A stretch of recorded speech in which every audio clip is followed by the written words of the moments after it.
Here we have a projectile problem where we start and end on the same level.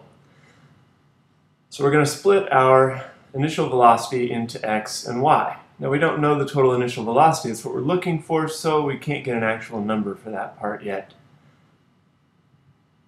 Write down what we know in x and y.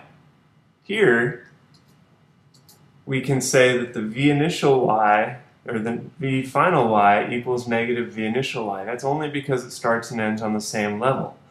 We can say that it goes up just as fast as it comes down, just going in the opposite direction.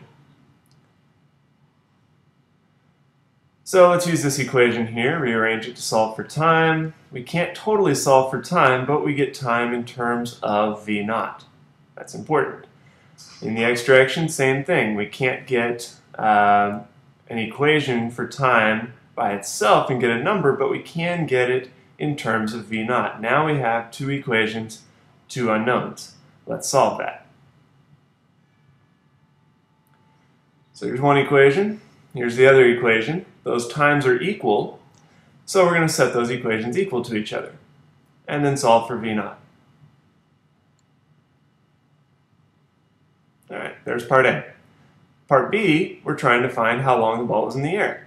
We already have an expression for time in terms of v naught. We already have v naught, so we just plug that in and we get our time. Part C, we're trying to find how high did this thing go. So at the peak, v final y is 0. We can find our v initial y, so let's plug this into this equation after we solve for delta y. Put our numbers in, and we get our final answer.